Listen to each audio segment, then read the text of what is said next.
Don't miss an all-new episode of Check Please Arizona, tonight at 7 on Arizona PBS. Explore new ideas and new worlds here on Arizona PBS, a community service of Arizona State University. Arizona PBS provides great musical performances all year long, and now we have some of the best seats to see your favorite acts live and in concert. Arizona PBS Box Office presents a backstage pass to meet world-class performers, a chance to see exciting performances before they sell out. This month, Arizona PBS Box Office presents A Conversation with Linda Ronstadt, a big-screen multimedia journey through the life of Linda Ronstadt at Scottsdale Center for the Performing Arts, Thursday, April 26th. Coming up next on Arizona PBS, Life and World.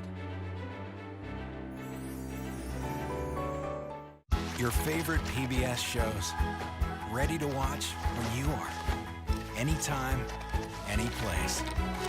Find more ways to explore than ever before. Coming soon to Arizona PBS. Coming to Frontline. Tensions between Saudi Arabia and Iran. The epic story of two countries, Saudi Arabia. The Saudis stop it, this sectarian mess. Not us. And Iran. The Iranians are the ones who are exporting terrorism. And their decades-long battle for control of the Middle East. The Sunni-Shia divide about to explode wide open. The Shia feel threatened. A two-part Frontline special, Bitter Rivals. Part 1, Tuesday night at 8 on Arizona PBS. Support for Arizona PBS comes from viewers like you and from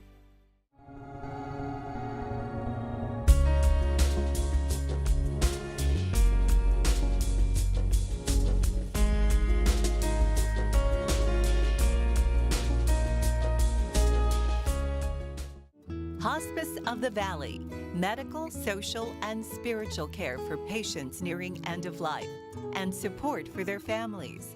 A not-for-profit community hospice, HOV.org.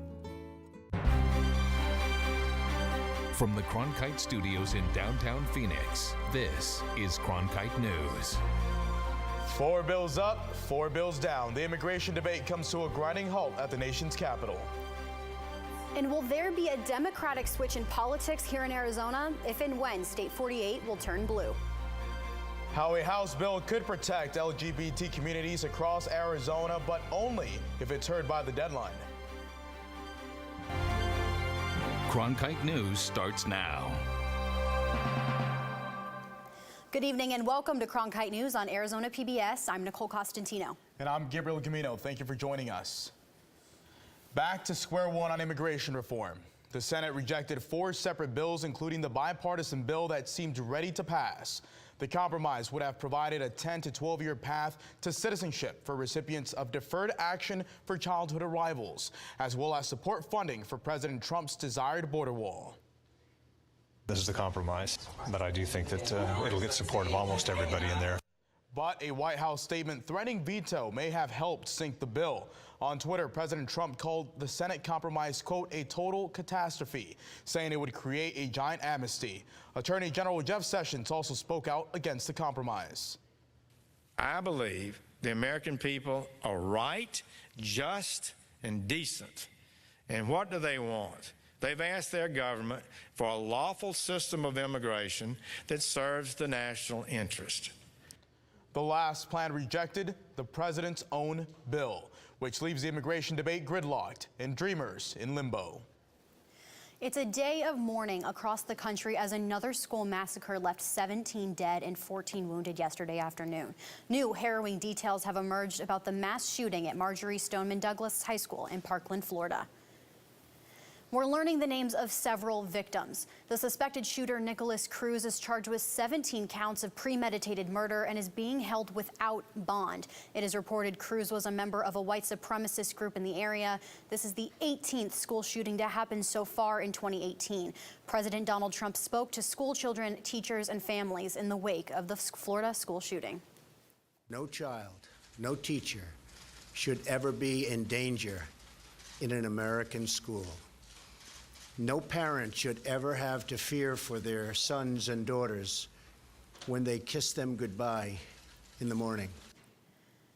And here in Arizona, flags at state office buildings are being lowered to half staff. Governor Doug Ducey said in a statement that our hearts and prayers go out to the victims. The flags will remain lowered until Monday. Arizona State Senator John Bowie gave us his thoughts on what lawmakers could do to try and prevent similar tragedies here in Arizona.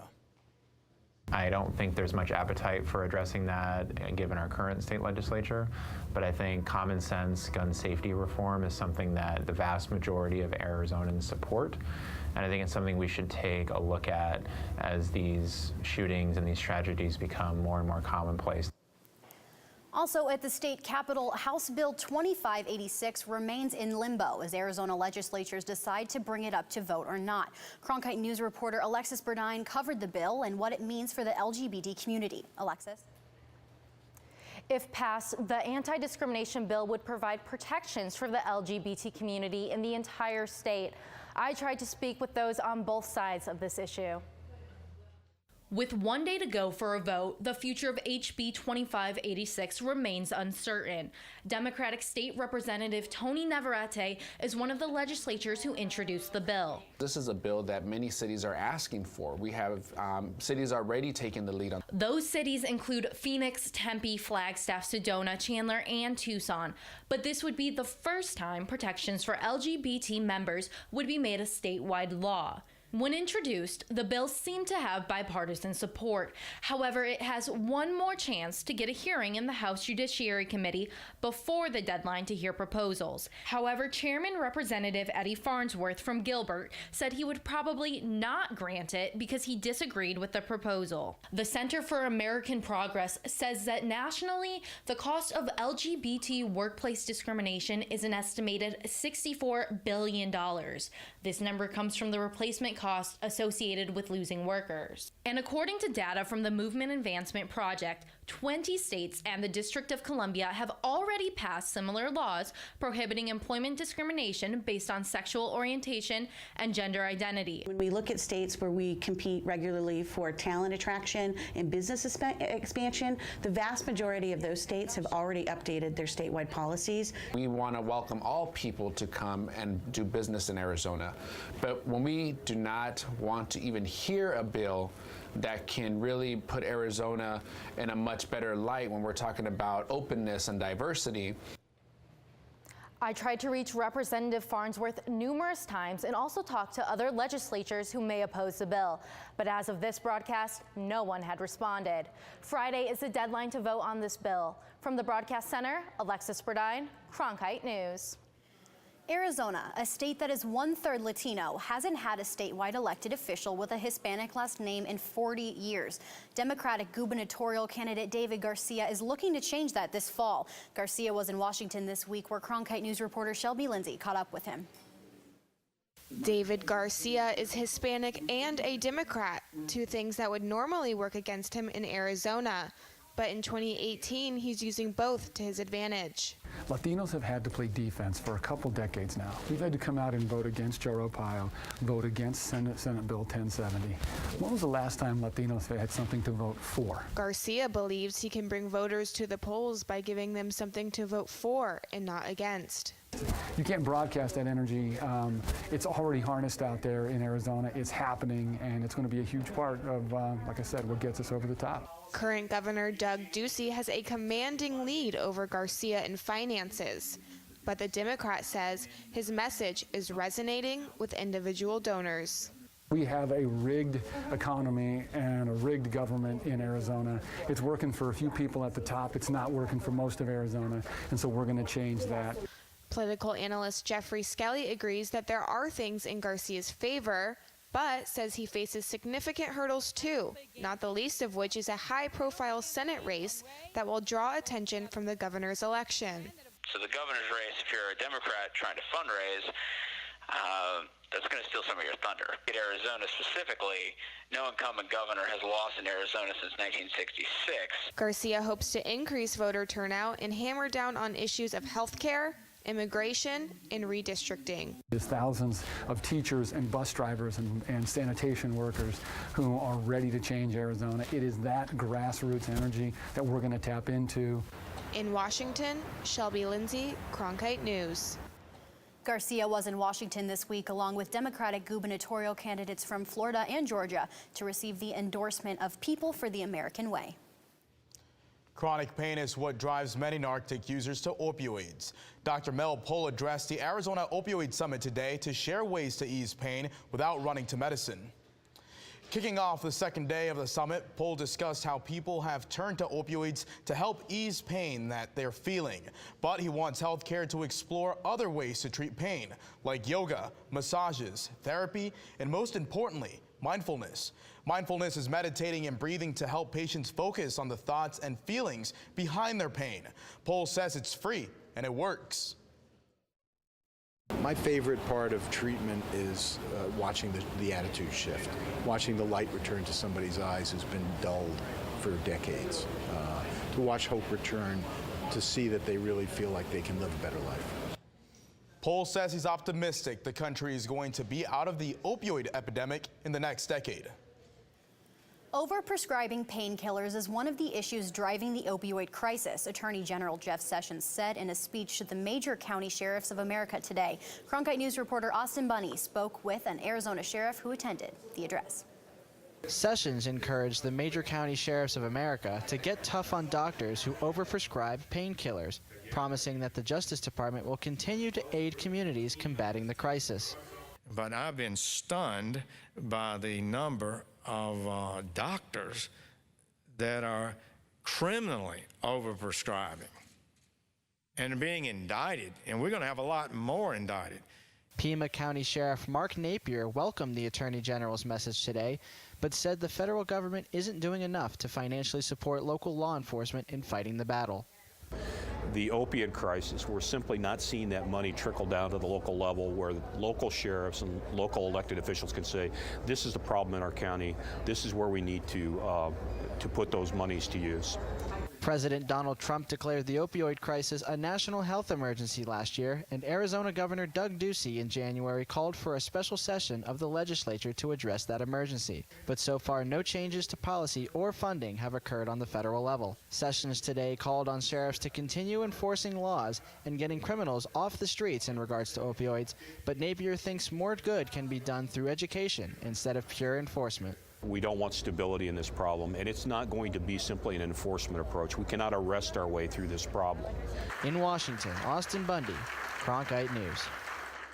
How to fund public education in Arizona has been debated for quite some time. Coming up on Cronkite News, how a local organization is working to increase support for students and teachers. And teachers across the U.S. are working together to create an adaptive PE program. Learn how they want to make gym class accessible to all students. I'm Judy Woodruff, anchor and managing editor of the PBS NewsHour.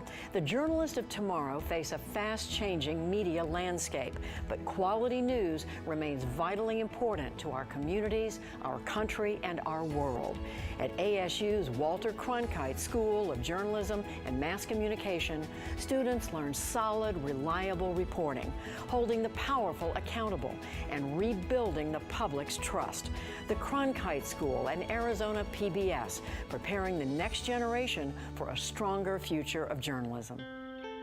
As journalists at Cronkite News, we report on stories that matter to you by focusing on the local impact.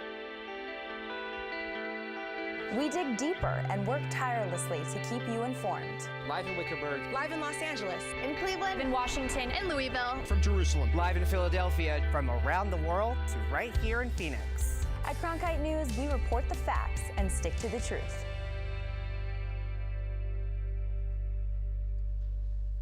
The Arizona public school system funding crisis is now more prominent than ever.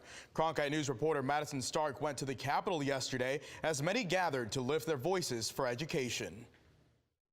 A rainy day at the Capitol didn't keep education advocates from voicing their support for Arizona public schools. Teachers, students, and other supporters rallied to express the need for more public school state funding, with the most prominent issue being supporting Arizona teachers. We have a teacher crisis here. We have a teacher shortage. We're 50th in pay. We've got to do something now. We can't put Band-Aids on anything.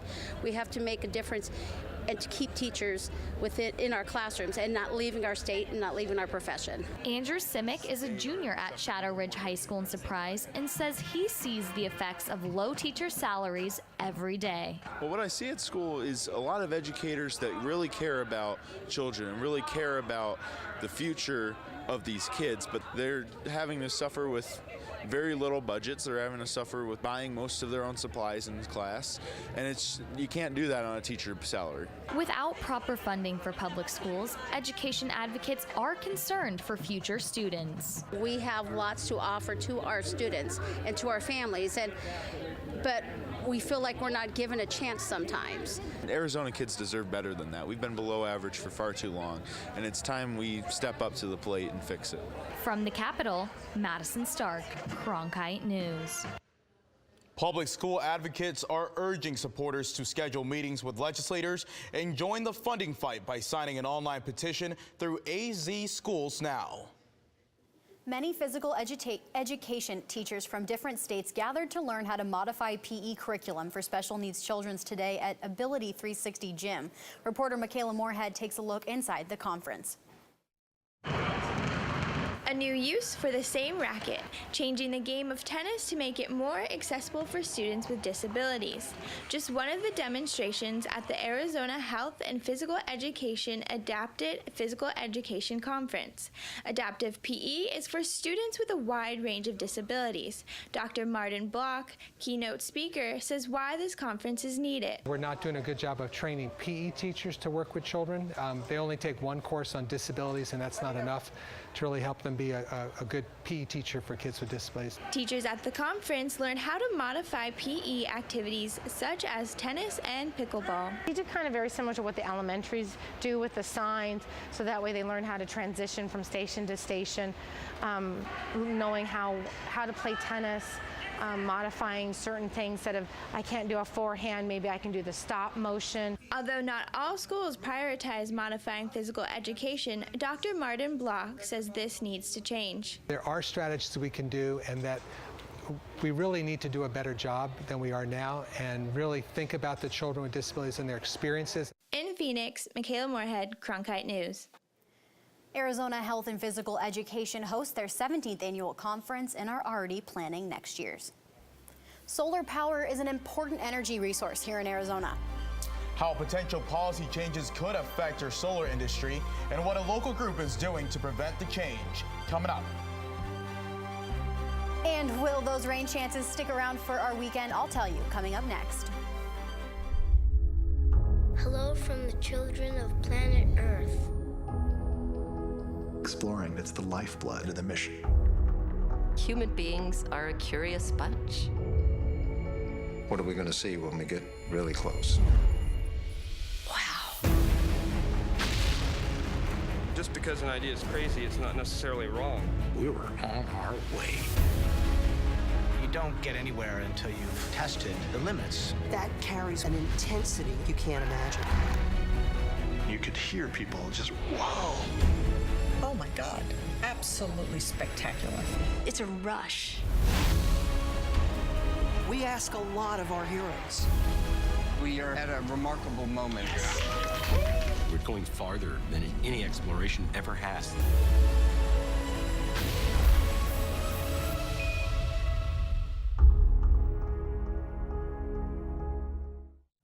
By the year 2050, there will be more plastic in the ocean than fish.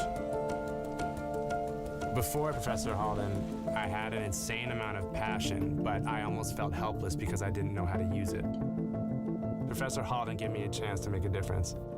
Being at a place like ASU allows you to take these big leaps. Ultimately, the biggest problems in the world cannot be solved alone.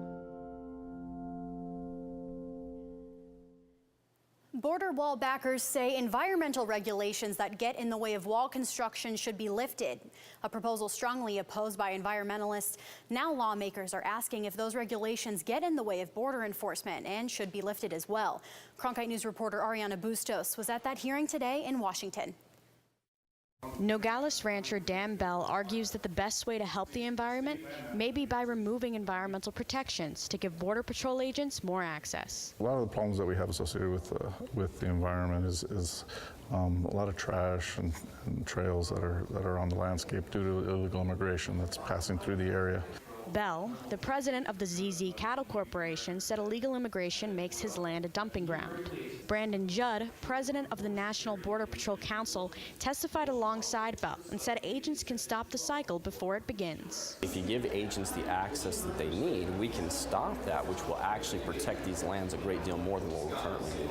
But Scott Nichols said you have to weigh the effects. The co-chair of the Sierra Club Borderlands team said that permanent structures like roads and a wall would be much worse than trash.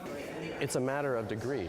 You know, the trash is a problem, but the infrastructure that's been built and that has been proposed has a far greater environmental impact. Nicole also said he thinks that the degree of illegal immigration has been exaggerated.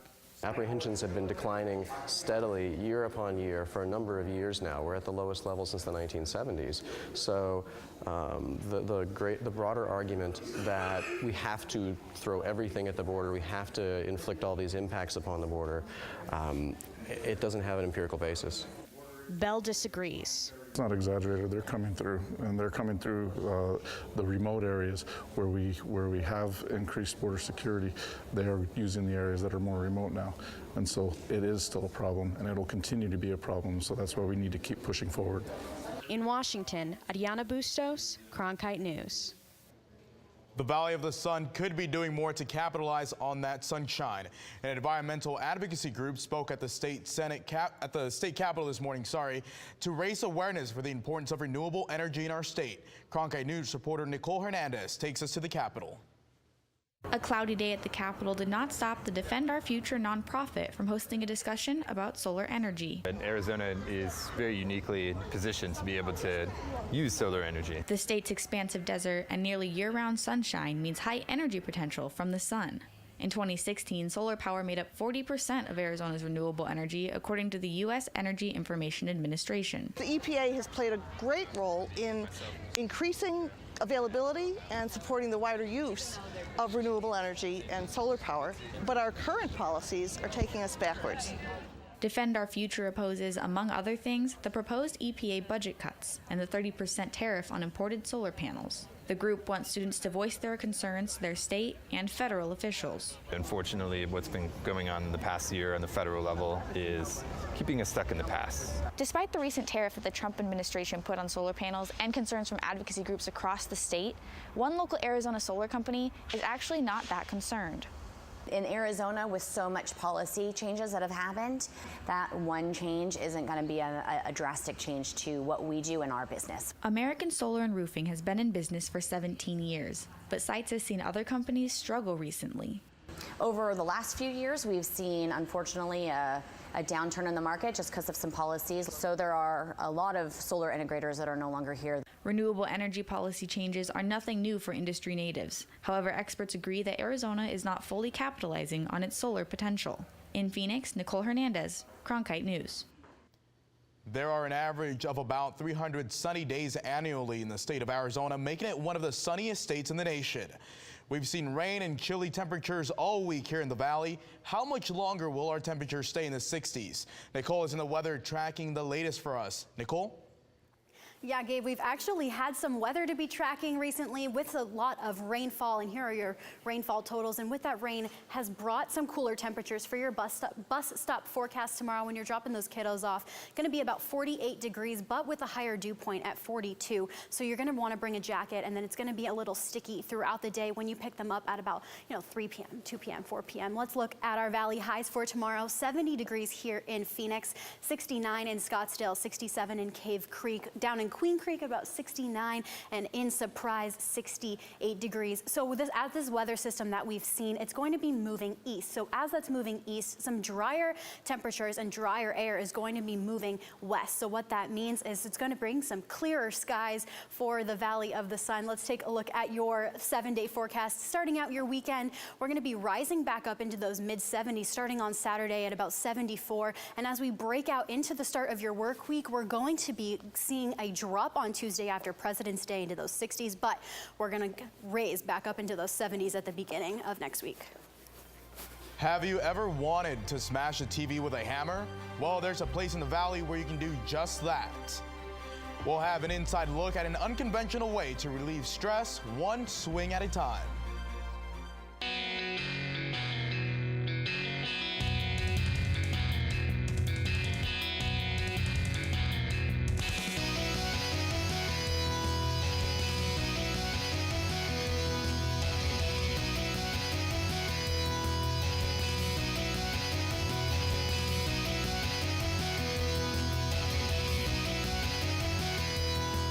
Cronkite News, weeknights at 5 on Arizona PBS. Fridays, it's at Cronkite News, your social sharing connection where you choose the news. Facebook likes and shares, tweets, retweets, and favorites. YouTube views and subscriptions. We're watching you watch us. From our digital home at cronkitenews.azpbs.org to your television, web browser, or mobile device. Find us on Facebook, Twitter, and YouTube. Then join us for at Cronkite News, our weekly refresh, each Friday at 5 on Arizona PBS. Stress is a part of everyday life at home and at work. Reporter Taylor Marie talks about a new kind of anger management business where people can break things to relieve the tension and let go of the rage. A way to release stress, and you feel, if this makes sense, a little bit lighter. It's just a quick, it's instant gratification for what you've done. Having a bad day at work? Smash all your troubles away. At Smashing Rage Room, located in Tempe, you can pick up a baseball bat, golf club, or hammer to break a variety of objects, such as TVs, keyboards, and vases. The owner started the business to help people safely express their emotions. It allows someone to focus on it in the moment, being present with that anger, the resentment, the stress, and allows them to use this as an outlet to let some of it go. David Abrams, a local psychotherapist, talked about how men and women process their emotions differently. It's okay if you're a man, being angry is okay. For females are told through society, to smile and sort of repress their mood. Wilkson says 2/3 of the customers who use the Rage Room are female. Taylor Boyd says he comes to the Rage Room often. I can explore a little bit and destroy it at the same time. In Tempe, I'm Taylor Marie, Cronkite News. Rage Room says, buy it, then you break it, opposed to break it, you buy it. Cronkite News is proud to be the news division of Arizona PBS. Here's what's coming up next on Arizona Horizon and the PBS NewsHour.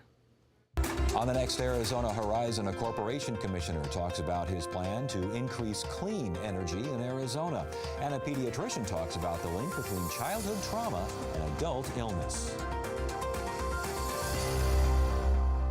I'm Judy Woodruff on the next NewsHour, The Color of Money, how minorities in many parts of the nation are systematically denied home loans. That's Thursday on the PBS NewsHour. That's it for Cronkite News tonight. Thanks for joining us. For top Arizona stories anytime, go to cronkitenews.azpbs.org.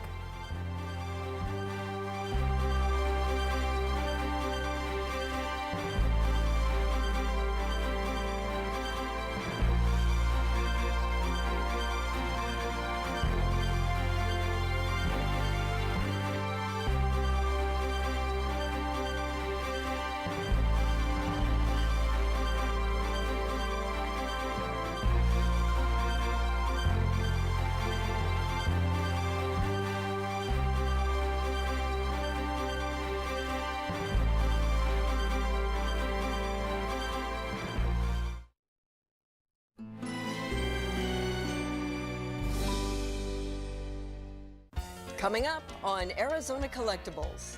Condition is just 10 out of 10. It's truly an honor to have this in front of me. What did you originally pay for it? At the most, $150, $200. Wow, it's gone up a little bit, huh? Tonight at 7:30 on Arizona PBS. Explore new ideas and new worlds here on Arizona PBS, a community service of Arizona State University.